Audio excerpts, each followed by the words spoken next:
Hi, welcome to Money Confidence. I'm Crystal Oculi, the Chief Financial Strategist here at Confidence Wealth, and every week I try to bring a topic to you that I believe will help you be able to make more smarter and savvier choices when it comes to your finances. So this week's topic is going to be really focused on being careful during a volatile environment and staying away from the fear mongers. So let me give you an example of, first of all, let's define fear.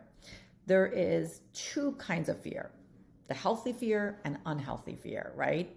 People that have healthy fear, that they're looking at maybe the environment around what's going on and looking at the ways to protect themselves or at certain opportunities that can be helpful. That's healthy fear. You allow that fear to direct the right decision. Then you've got the unhealthy fear where it's so fearful where either you can't make decisions or you make decisions based on fear mongering.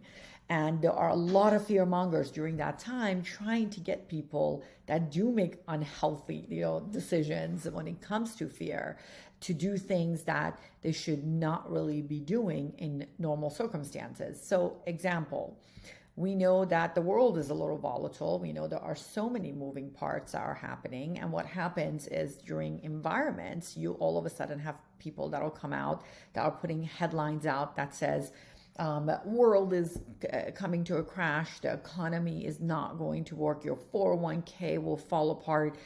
The best and what you need to do to protect yourself is invest in gold and silver. It's just one example, right? And we all know that a healthy portfolio during inflation times can have some commodities. That's a lot different than I want you to sell everything in your 401k and put it in gold and silver because that's the only thing that's going to save you. Because you hear that a lot. Or there was a time where people talked about selling everything and putting it in crypto, or selling everything and buying only Apple, let's say, for example. Doesn't make sense, right? Anytime you think about being heavy in a sector, it ends up being scary. So number one, it exposes you to not a healthy diversification, and on top of it, to more volatility. But also during these times when things are a little bit scary, be careful of not just the fear mongers, but what happens with those fear mongers is sometimes there end up being schemes attached to it and things you didn't think about. If something sounds too good to be true, you need to look at it and say, does this make sense? If normal environment is giving me 3% interest and they're promising me 10%, does that sound normal? So those are the things to be looking out for. I'll give you a great example of recently, and you have to remember, the reason I'm bringing this up is I had too many people come in meetings talking about alternatives that someone is presenting to them. Oh, you know what? My friend Crystal told me that they're invested in this alternative that's all oil or it's all gold, and this is going to be the new best thing, and it's going to do amazing things and so forth. And what is it promising them? Double-digit numbers. And when I ask, well, did you read the prospectus? What was there? What was actually shared with you? What are the expenses? A lot of times they have no idea, didn't even understand it. And you have to remember, with alternatives, they don't have the same regulations that, a normal stock, bond, mutual fund, ETF, annuity, life insurance, any of the normal things that will either have the brochure or they will have some sort of an application that will tell you where the fees are or a prospectus when it comes to what that fund has done and, historical performance, expense ratio, all of that. It's a little different when it comes to alternatives, such as when they're trying to sell you commodities. It's a little bit different.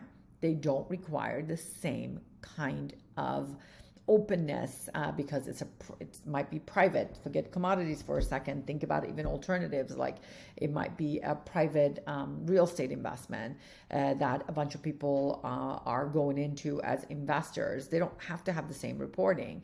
So when those things don't happen, it can also create, as much as that could be opportunities, right, that you can take advantage of, but it could also mean a lot of risk, or in some cases, even Ponzi schemes. Let me give you a really recent example. SEC just came out that they charged LLC It was situated in El Segundo, California, right in Pacific Coast, and they were going around using fear mongering and different conversations of getting people to take their 401k, their pension, and all of that, and only invest in gold and silver.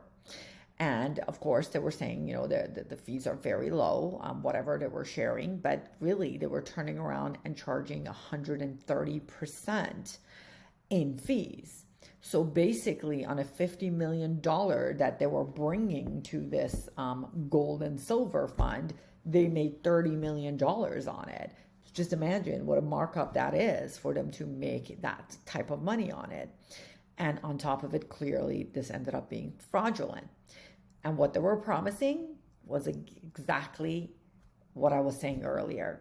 The new shiny object, fear mongering, and how incredible this is and how it's going to save the day. So what I want you to walk away from watching this video is that whether things are volatile or calm, what really will save the day and get you from point A to point B is a good foundational plan in place. Not a new shiny object, not a new opportunity. Though whether it's real or not, right? Because in some cases there are real opportunities that are just risky. Those should be additional things if someone was doing it, right? So if you were investing in a new opportunity, should not be you change the course of your entire foundation to invest in something that you hear about that ends up being, yes, legitimate, but high risk. So you have to look at it that whenever a foundation is in place and your foundation is good and is tested, it doesn't require major changes. It's always small hinges that swing big doors. And that's what I want you to think about and really understand. When you are invested in the market aggressively and everything is at the mercy of the ups and downs, well, there might be an issue. That's not a good foundational plan in place.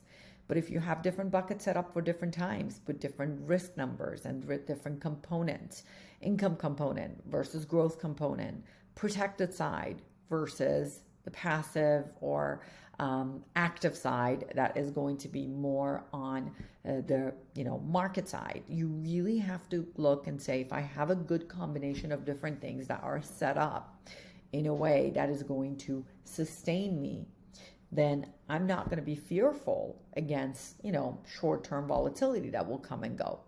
What really matters is having that foundational plan in place.